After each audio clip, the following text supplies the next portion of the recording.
Tyler Reed had been stuck in that warehouse doorway for 3 hours now, and his patience was wearing thin. The ion storm outside wasn't like anything Earth had to offer. Purple lightning cracked across the sky every few seconds, lighting up the alien cityscape of Valnor Prime in bursts of violet and white.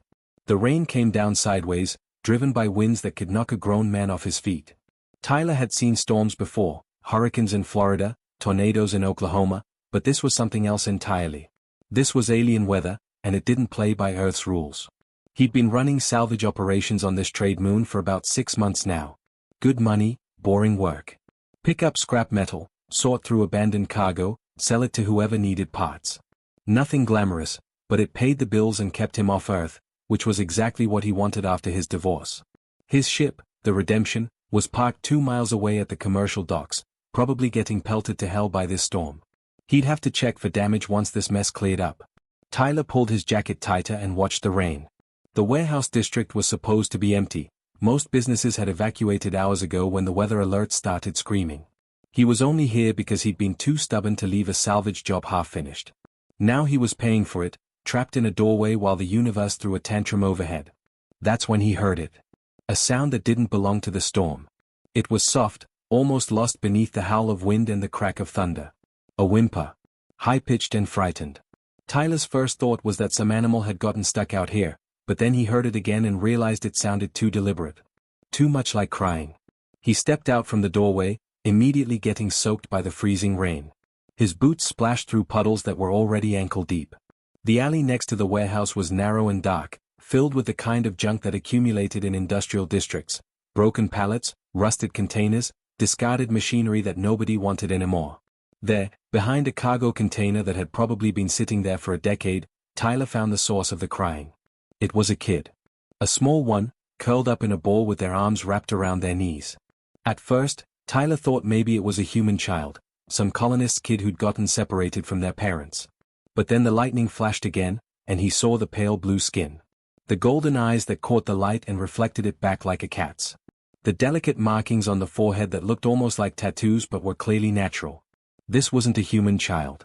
This was one of the locals. A Valnorian. Tyler had seen plenty of Valnorians during his time on the trade moon.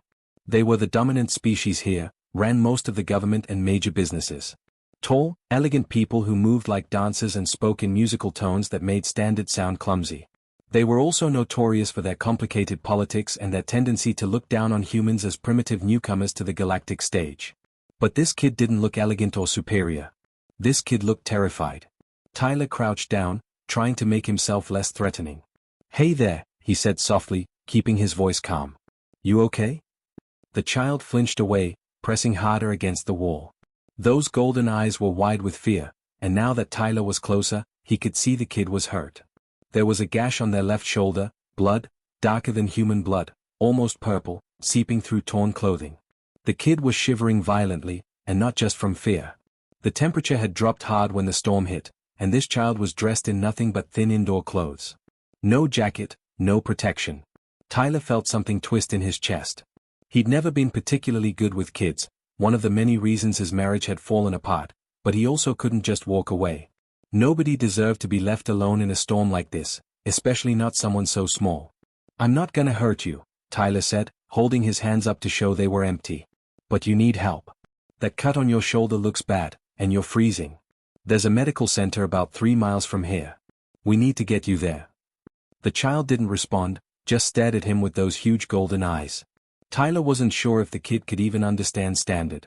Maybe Valnorians had their own language they used with their children. He tried a different approach. "Are your parents around? Your mom or dad?" Still nothing. But the kid's eyes flickered when Tyler mentioned parents, a brief flash of something that looked like pain. Tyler's gut told him this wasn't just a lost child. Something worse had happened here. He glanced at the alley entrance, weighing his options. He could leave the kid here and try to find help, but in this storm, he might never find his way back. He could wait here until the storm passed, but that might be hours, and the kid might not have hours. The bleeding had slowed but hadn't stopped, and hypothermia was a real risk. Or he could take the kid with him and make a run for the medical center himself. Tyler made his decision. He shrugged off his jacket, waterproof, insulated, one of the few smart purchases he'd made before leaving Earth, and held it out. "Here. This'll keep you warmer."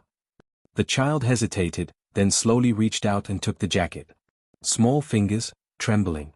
Tyler helped wrap it around those thin shoulders, and the jacket practically swallowed the kid whole. It would have been funny in different circumstances. "All right," Tyler said. "Can you walk?" The child tried to stand, got about halfway up, then collapsed back down with a small cry of pain. The shoulder wound was worse than Tyler had thought, and exhaustion and cold had taken their toll. "Okay, plan B." Tyler knelt down. "I'm gonna carry you. That okay?" The child looked uncertain but nodded slightly. Tyler took that as permission. He slipped his arms under the small body and lifted. The kid probably weighed 40 pounds at most, light enough that Tyler barely felt it. What he did feel was how cold that small body was, even through his jacket. "Hang on tight," Tyler said, adjusting his grip. The child's arms wrapped around his neck, and he could feel them shaking. Tyler stepped out of the alley and back into the full force of the storm. The wind hit him immediately, nearly knocking him sideways. Rain lashed his face and soaked through his shirt in seconds. Without his jacket, he could already feel the cold biting into his skin. 3 miles. He had to cross 3 miles of this hellscape to reach the medical center in the civilian quarter. In good weather, that would be a 40-minute walk. In this storm, it might take hours. Tyler put his head down and started walking. Behind him, the warehouse faded into the purple-lit darkness. Ahead, somewhere in that chaos of wind and rain, was help. He just had to reach it. The child's grip tightened around his neck, and Tyler adjusted his hold, making sure to keep that injured shoulder as stable as possible. One step at a time. That was all he could do. One step at a time through the storm. Tyler made it about half a mile before he realized this wasn't just rain. His skin started tingling first, then itching, then burning. He looked down at his arms and saw red welts forming where the water touched bare skin. The droplets weren't just cold, they were eating into him. Acid rain. Of course. The industrial sector must have taken damage in the storm, releasing chemicals into the atmosphere. Tyler cursed under his breath. He'd heard about this happening on mining colonies and industrial worlds, but he'd never experienced it himself. Now he understood why the evacuation alerts had been so urgent. The burning sensation spread across his neck and face. Every drop that hit him felt like a tiny needle of fire. His shirt, already soaked through, was starting to disintegrate. He could feel the fabric weakening, feel the acidic water seeping through to his skin underneath. His back started to burn worse than anywhere else, probably because he'd been hunching forward to protect the kid. The kid. Tyler looked down at the small figure wrapped in his jacket. Those golden eyes stared up at him, worried but safe. The jacket was holding up better than his shirt, military-grade material, designed for harsh environments. At least the kid wasn't getting burned. Tyler forced himself to keep moving. The pain was getting worse with every step. His back felt like someone was holding a blowtorch to it. His shoulders were screaming. The exposed skin on his arms had gone from red to an angry purple color, blisters forming and popping as more acidic rain hit them. He needed shelter. Just for a minute, just to catch his breath and figure out a better way to do this. Up ahead, Tyler spotted the elevated transit station. It was one of those automated rail systems that ran through the city, connecting the different districts. The platform overhead provided some cover, and he could see shapes moving in the shadows underneath. Other people had the same idea: take shelter and wait out the storm. Tyler stumbled toward the station, his legs starting to feel weak. The kid was getting heavier, or maybe he was just getting tired. Probably both. He made it under the platform's overhang and immediately felt relief as the rain stopped pelting him directly. The burning didn't stop, the damage was already done, but at least it wasn't getting worse. There were about 15 people huddled under the platform. Mostly aliens, a few Valnorians, some species Tyler didn't recognize, but also 2 humans. A young couple clutching backpacks, probably traders or tourists caught in the wrong place. Everyone looked scared and miserable, clothes soaked, watching the storm rage beyond their small shelter. Tyler leaned against a support pillar, breathing hard. His back was throbbing with pain. He could feel wet patches on his shirt that might have been blood or might have been his skin weeping from the chemical burns. Hard to tell, and honestly, he didn't want to know. The kid was shivering again despite the jacket. Tyler adjusted his grip, trying to keep them warm with what little body heat he had left. An older woman, Valnorian, judging by the blue-gray skin and silver hair, stepped forward from the group. She had kind eyes, and for a moment, Tyler felt hope that someone might help. Maybe she was a doctor, or at least knew first aid. But then her eyes landed on the child in Tyler's arms, and her expression changed completely. The kindness drained away, replaced by fear. Her eyes widened as she looked at the markings on the kid's forehead. Those delicate patterns that Tyler had barely noticed in the dark alley. Is that? The woman's voice caught. She looked around at the others, then back at Tyler. Do you know who that child is? Tyler shook his head. Just a kid who needed help. Do you have any medical supplies? The shoulder wound needs. That's a Valnorian royal, the woman hissed, cutting him off. She took a step back, and suddenly everyone under the platform was staring. Look at the markings. The golden eyes. That's royal bloodline. Tyler glanced down at the kid again. Royal? This small, scared child covered in dirt and blood was royalty? He tried to wrap his head around it, but honestly, it didn't change anything. Kid was still hurt, still needed help.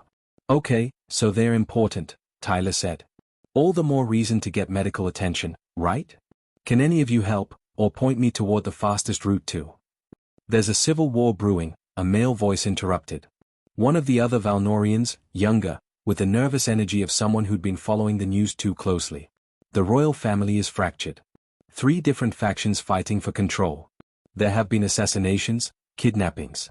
If that child is who I think they are, then someone very powerful wants them dead.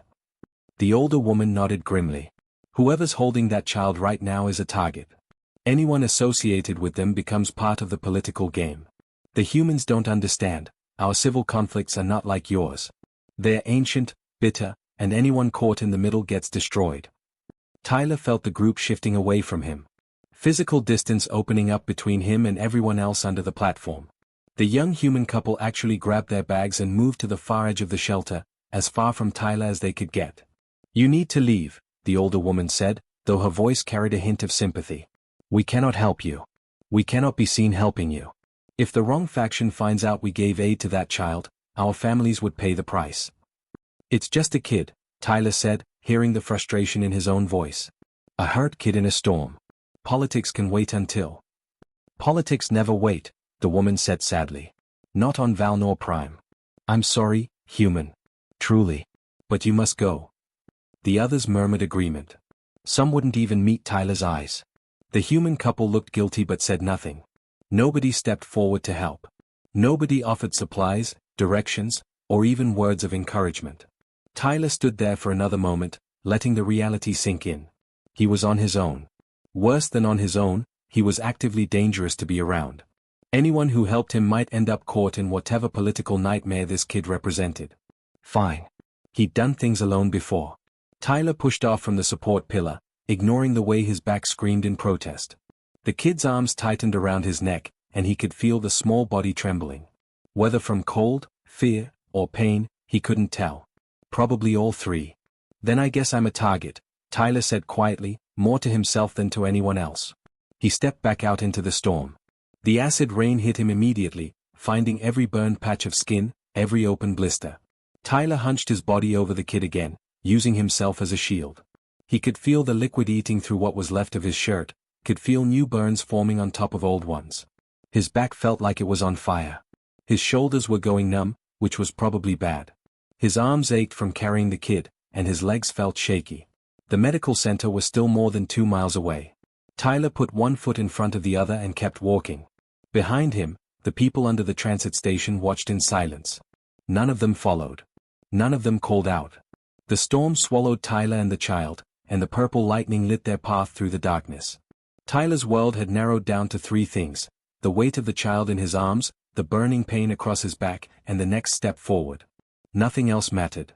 Not the storm, not the politics, not even the voice in his head telling him this was insane. Just keep moving. Just get to the medical center. He was thinking about his ex-wife, randomly, when he heard the sound. Rachel would have called him an idiot for being out here. She'd always said his problem was taking on things that weren't his responsibility, trying to fix situations that couldn't be fixed. Maybe she was right. Maybe this whole thing was just another example of Tyler Reed biting off more than he could chew. The sound came again, cutting through his thoughts. A deep, metallic groan that made his stomach drop. It was the kind of sound that meant something was very wrong. Tyler had spent enough time around old machinery and unstable structures to recognize that noise. Metal under stress.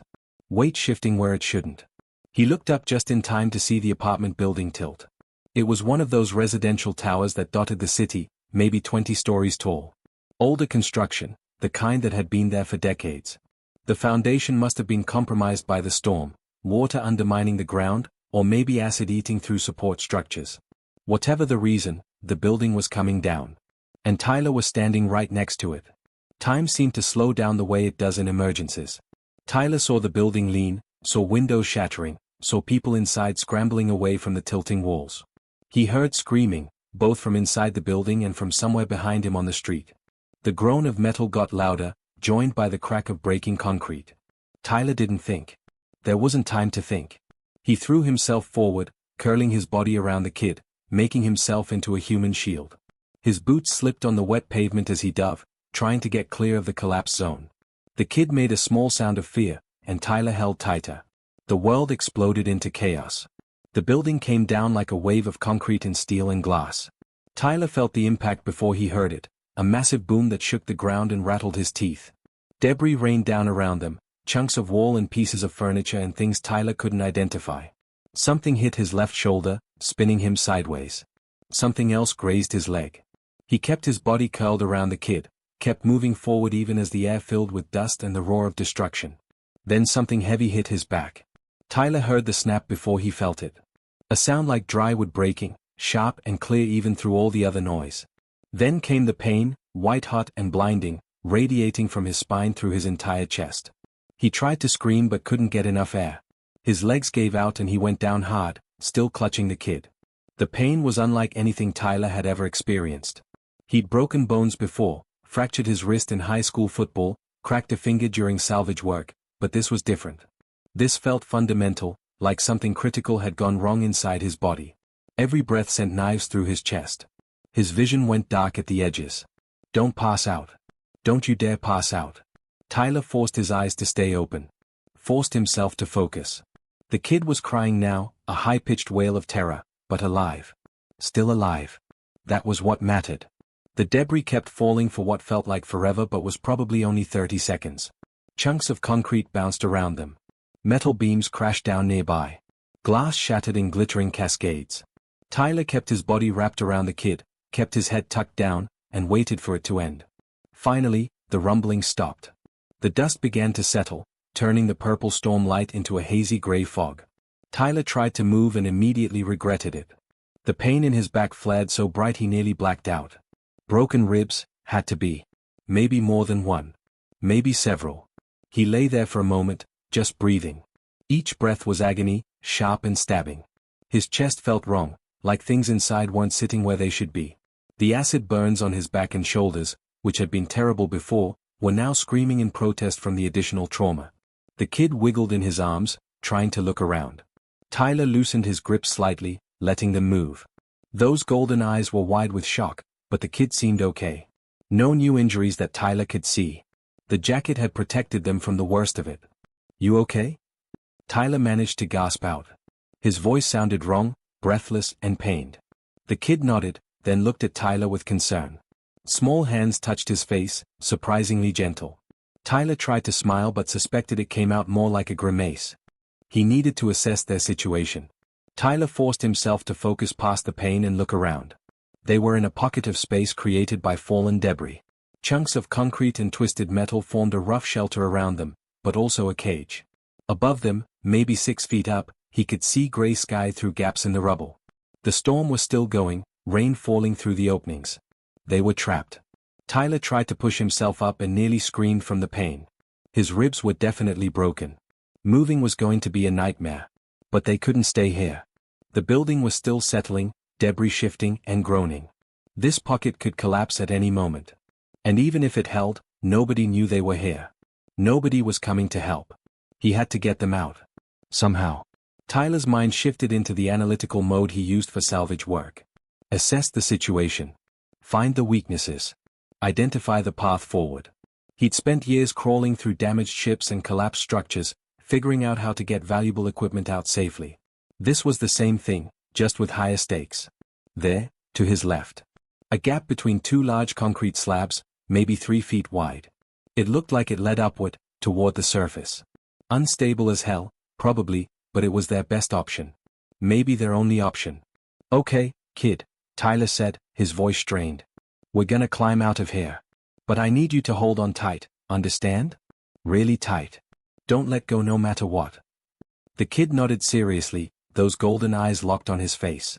Tyler could see trust there, which was terrifying. This child was putting their life in his hands, believing he could get them out of this. Don't let them down. Whatever else happens, don't let this kid down.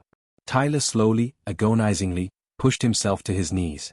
Every movement sent lightning bolts of pain through his chest. His vision swam and he had to stop, breathing carefully until the world steadied. The kid wrapped their small arms around his neck, holding tight like he'd asked. He managed to get one foot under him, then the other. Standing up felt like climbing a mountain. His legs shook and his back screamed and those broken ribs ground against each other with every tiny movement. Sweat poured down his face despite the cold. But he was up. He was standing. Tyler looked at the gap between the concrete slabs and started moving toward it. Each step was a fresh nightmare of pain. He could feel something wrong in his chest with every breath, could feel the sharp edges of broken bones shifting. His back was still burning from the acid, now combined with whatever damage that falling debris had done. He reached the gap and looked up. It was tight, barely wide enough for his shoulders. The concrete on both sides looked unstable, held in place more by luck than engineering. Climbing through there with a kid in his arms and broken ribs seemed impossible. Tyler started climbing anyway. He used his salvage instincts, finding handholds and footholds, testing each one before putting weight on it. The kid stayed perfectly still, trusting him completely. Tyler's arms trembled from exertion and pain. His fingers found cracks in the concrete, his boots found small ledges. Inch by inch, they moved upward. Something shifted above them. A piece of rebar groaned. Tyler froze, waiting to see if the whole thing would come down. It held. Barely. He kept climbing. Blood ran down his arms from cuts he didn't remember getting. His chest felt like it was full of broken glass. The kid's weight, which had seemed manageable before, now felt overwhelming. His body was giving out, running on empty. Just a little farther. Just a few more feet. Tyler's hand reached the top of the gap and grabbed onto solid ground. He pulled, using the last of his strength, and hauled them out of the rubble. They collapsed on the street, both gasping. The rain immediately started hitting them again, but Tyler barely noticed. He'd made it. They'd made it out. Tyler lay on the broken street for what might have been 30 seconds or 30 minutes. Time had stopped making sense. His entire body was one massive nerve of pain, screaming from a dozen different injuries. The broken ribs were the worst, every breath felt like knives stabbing into his lungs. His back was raw from acid burns and impact trauma. His arms and legs were cut and bruised from the climb through the rubble. But they were out. They were alive. The kid shifted in his arms, and Tyler forced himself to focus. Those golden eyes were looking at him with worry now, and the small hand touching his face felt cold. Too cold. The jacket was soaked through, and the kid had been out in this storm for who knows how long before Tyler found them. Hypothermia was a real threat, maybe more immediate than the shoulder wound. Tyler made himself sit up. The movement triggered a wave of nausea and blinding pain, but he pushed through it. He couldn't stay here. The rubble pile behind them was still shifting and settling. More buildings might come down. And the kid needed medical attention now, not later. He looked around, trying to get his bearings. The building collapse had disoriented him, but he could see the main boulevard about a block ahead. If he remembered the city layout correctly, the medical center was in the civilian quarter, maybe half a mile from here. Just half a mile. He'd already come more than 2 miles through hell. He could manage another half mile. Tyler got to his feet, lifting the kid once more. His body protested violently. Something in his chest made a grinding sensation that definitely shouldn't be there. His legs felt like they might give out at any moment. But he started walking anyway, one foot in front of the other, because that's all he could do. The streets were nearly empty now. Anyone with sense had found shelter hours ago. The few people Tyler passed looked at him like he was insane, a human stumbling through an acid storm, covered in blood and burns, carrying an alien child. Nobody offered help. Nobody even made eye contact. They just hurried past, focused on their own survival. Tyler didn't blame them. He probably looked like trouble, and he definitely was trouble given the political situation with the kid. Smart people avoided trouble. The medical center came into view after what felt like an eternity. It was a low, sprawling building with the universal symbol for medical aid glowing above the entrance. Tyler felt a surge of relief so strong it almost brought tears to his eyes. They'd made it.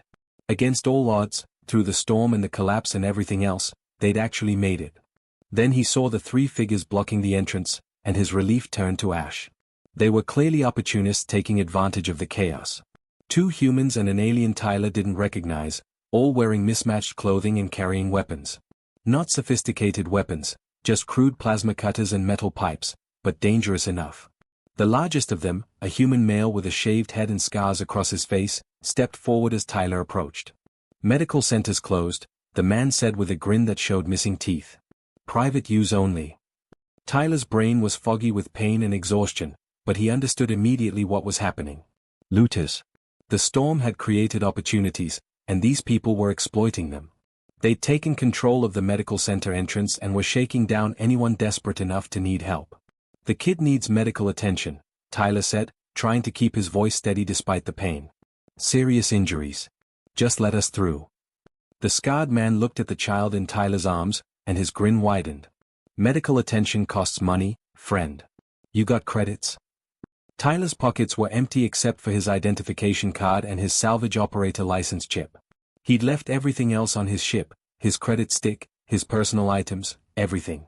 He'd only been planning to finish a quick job before the storm hit. "I don't have credits on me," Tyler admitted. "But I can transfer funds once we're inside. I've got a good balance." "No credits, no entry," the scarred man interrupted. "But hey, I'm not unreasonable. You got something else to trade? That jacket looks decent. Those boots probably cost some money." Tyler looked down at the kid wrapped in his jacket. The only thing keeping them warm and protected from the acid rain. "The kid needs the jacket." "Then I guess you got a problem." Tyler's mind raced, trying to find a solution. He had nothing of value except, his hand moved unconsciously to his left wrist, where his salvage operator license chip was embedded under the skin. The chip that certified him to work in this sector. The chip that represented 10 years of training, testing, and building a reputation. His entire career was encoded in that tiny piece of technology. Without it, he couldn't legally operate as a salvage contractor. Couldn't bid on jobs, couldn't access restricted zones, couldn't do the work that had been his life for the past decade. He'd have to start over from scratch, recertify, rebuild everything. It would take years. Tyler looked at the kid in his arms. At the blood-soaked shoulder. At the pale blue skin that had taken on a grayish tint. At the golden eyes that were starting to glaze with shock. There wasn't really a choice. "I've got a salvage operator license chip," Tyler said, extending his left arm. "Top-tier certification. Worth more than most people make in a year. You can have it." The scarred man's eyes lit up. Those chips were valuable on the black market, could be reprogrammed and sold to people who wanted to work without proper credentials. "Now that's more like it. Let me see it." He pulled out a scanner and ran it over Tyler's wrist. The device beeped, displaying Tyler's credentials and certification level. The man whistled. "Masterclass salvage operator. Yeah, this'll do. Boys, extract the chip." One of the others came forward with a crude extraction tool. It wasn't designed for medical use, it was basically just a magnetic puller with a blade attachment. This was going to hurt. Tyler held still as the tool pressed against his wrist. There was a sharp pain as the blade cut through skin, then a deeper pulling sensation as the magnet grabbed the chip. Blood ran down his hand. The chip came out with a wet popping sound, and Tyler felt something fundamental tear away from his identity. 10 years of work. Gone. Just like that. The scarred man examined the chip, grinned, and stepped aside. "Pleasure doing business. Medical center's all yours." Tyler didn't waste time responding. He stumbled past them, cradling the kid against his chest. His wrist was bleeding freely now, adding to the catalog of injuries. His vision was starting to blur at the edges. He was running on pure willpower at this point, and even that was running out. The medical center doors slid open automatically. Tyler staggered inside, and the warm air hit him like a physical force. After hours in the freezing storm, the heat felt almost painful. "Help!" Tyler called out, his voice cracking. "The kid's hurt. Someone help." Medical staff appeared from multiple directions. They were mostly Valnorians, dressed in the standard blue medical uniforms. Tyler saw their expressions change as they recognized what he was carrying, saw the royal markings, saw the severity of the injuries. "Trauma team to reception," one of them shouted. More staff came running, bringing equipment. They tried to take the kid from Tyler's arms, but his muscles had locked up. He'd been holding the child for so long that his body didn't want to let go. A nurse, male, with kind eyes, gently touched his shoulder. "Sir, we need to treat the child.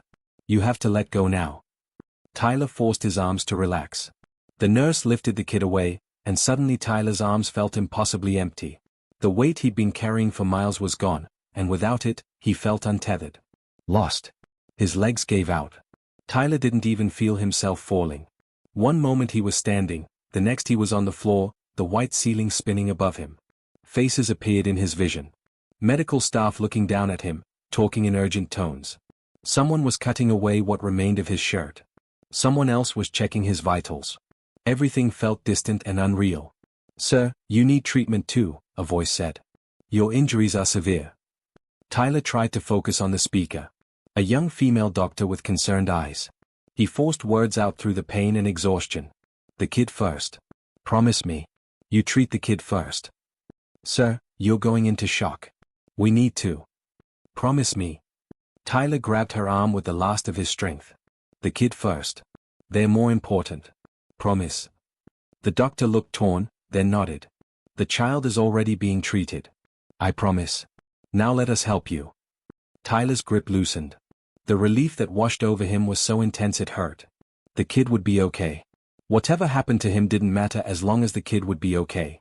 The darkness at the edges of his vision was closing in fast now. Tyler stopped fighting it. He'd done what he needed to do. The kid was safe. That was enough. The last thing he heard before consciousness left him was the sound of medical equipment beeping steadily, and someone saying the storm had finally broken. Tyler woke up slowly, fighting through layers of fog and confusion. His first thought was that he'd died and somehow ended up in the wrong afterlife. The bed beneath him was too soft, too comfortable. Real beds didn't feel like this. The air smelled clean, with a hint of something floral. Definitely not the metallic, recycled air of his usual quarters. He opened his eyes and immediately had to squint against the sunlight streaming through massive windows. Real sunlight, not the artificial lighting most space stations used. As his vision adjusted, Tyler took in his surroundings. The room was huge, with high ceilings and elegant furnishings that screamed wealth. The walls were decorated with intricate art that looked handmade, not printed. The floor was some kind of polished stone that probably cost more than his ship. This definitely wasn't the public medical center where he'd collapsed. Tyler tried to sit up and immediately regretted it. Pain flared through his chest, though it was manageable now, nothing like the agony from before. He looked down and saw his torso wrapped in bandages. His left wrist was also bandaged where they'd extracted his license chip. His arms were covered in healing patches for the acid burns. "Easy now," a voice said. "You've been through quite an ordeal." Tyler's head snapped to the side, and he found himself staring at a man sitting in a chair beside the bed. A tall man with pale blue skin and silver hair that caught the sunlight. He wore robes that looked both elegant and practical, and on his head sat a crown, actual precious metal formed into intricate patterns. Tyler's brain took a moment to process what he was seeing. This wasn't a doctor. This wasn't hospital staff. This was someone important. Very important. "I'm Robert," the man said, his voice carrying a musical quality that all Valnorians seemed to have. "King Robert of Valnor.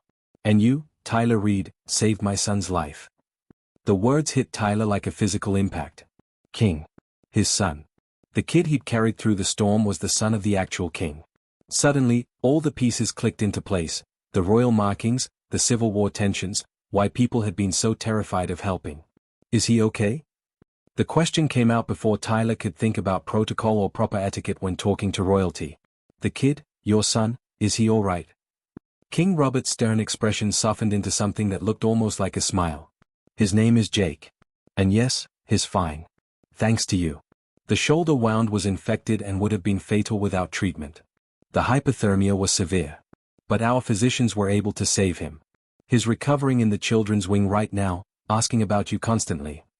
Relief flooded through Tyler so intensely that he felt lightheaded. The kid was okay. Jake was okay. Everything he'd gone through had been worth it. "I watched your entire journey," King Robert continued, his tone becoming more serious. "From the moment you found Jake in that alley until you reached the medical center. My security team had surveillance tracking him after the assassination attempt, but the storm made it impossible to reach him. I could only watch through the cameras as you carried him through hell itself." Tyler felt uncomfortable with the intensity of the king's gaze. Anyone would have done the same. "No," King Robert said firmly. "They wouldn't have. I watched refugees turn you away. I watched my own people refuse to help because they feared political consequences. I watched you sacrifice your body, your health, and your livelihood. That license chip represented your entire career, didn't it? Tyler shrugged, then winced as the movement pulled at his healing ribs. It was just a certification. The kid needed help more than I needed a job. The king stood and walked to the window, looking out over what Tyler assumed was the royal district. You forced me to reconsider many things, Tyler Reed.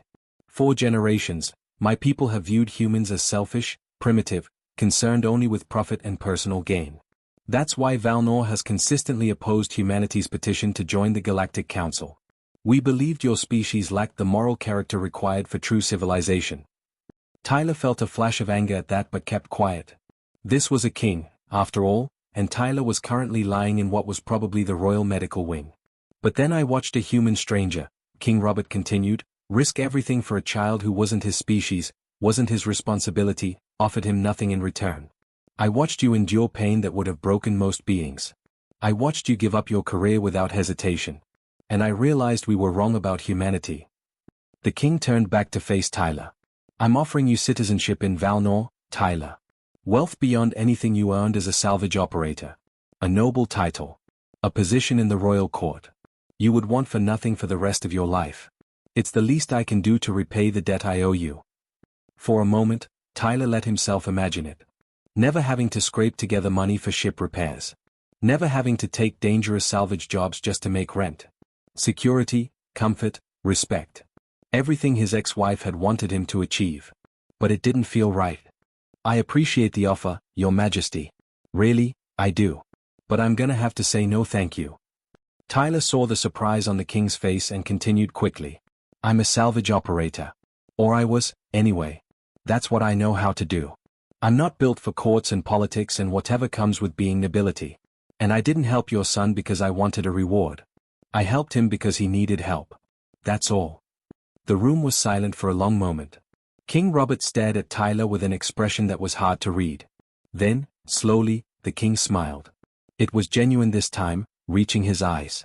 That response, the king said quietly, is worth more than all the titles in my kingdom. You've just proven my point more eloquently than any speech could.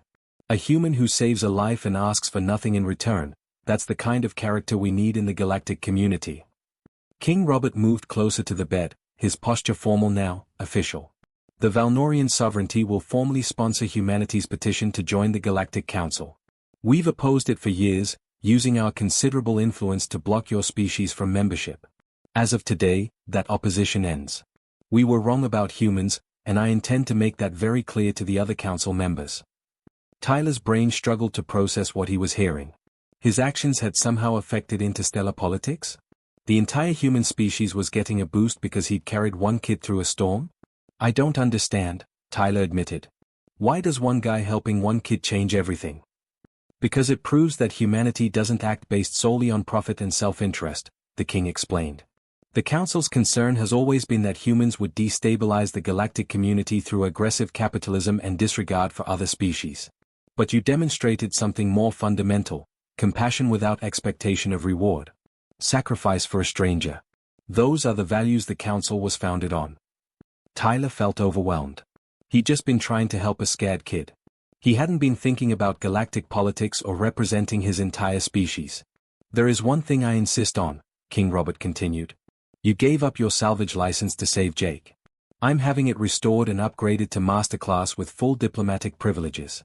You'll be able to work anywhere in Valnorian space without restriction.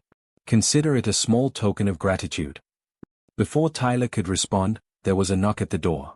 A medical attendant entered, followed by a small figure in a hospital gown. Jake looked completely different, cleaned up and healthy. The golden eyes were bright now, not glazed with shock. The blue skin had color instead of that grayish tint. The shoulder was bandaged but clearly healing well. The kid's face lit up when he saw Tyler. You're awake. Jake ran to the bedside, then caught himself and slowed down, remembering his royal training. I mean, I'm pleased to see you've recovered, sir. Tyler couldn't help but smile. Hey, kid. You doing okay? Jake nodded enthusiastically. The doctors say I'm going to be completely fine. Because of you. You saved my life. The formal tone dropped away, and suddenly he was just a child again. Why did you do it? Everyone says you almost died. Why would you risk that for someone you didn't even know? Tyler thought about his answer carefully. This was a prince, the son of a king, someone who would grow up with power and responsibility. What he said now might actually matter. Because you needed help, Tyler said simply. And when someone needs help, you help them if you can. It doesn't matter who they are or what they can do for you. That's just what being a decent person means. Jake stared at him with those huge golden eyes, processing this. Then the kid smiled and carefully hugged Tyler, mindful of his injuries. King Robert watched the scene with an expression Tyler couldn't quite read. Maybe satisfaction. Maybe hope. I'll let you rest, the king said, moving toward the door. But Tyler, you have friends on Valnor now. Whatever you need, wherever your travels take you, remember that. As the king left, Jake stayed behind, chattering about everything that had happened after Tyler collapsed, about the medical procedures, about his favorite foods that the kitchen was making him. Tyler listened, feeling something warm settle in his chest despite the pain. He'd lost his career, gained some impressive scars, and apparently changed galactic politics without meaning to. And somehow, lying in this ridiculously fancy bed listening to an alien prince talk about desserts, Tyler felt more content than he had in years. Sometimes doing the right thing cost everything. And sometimes, that was exactly worth it.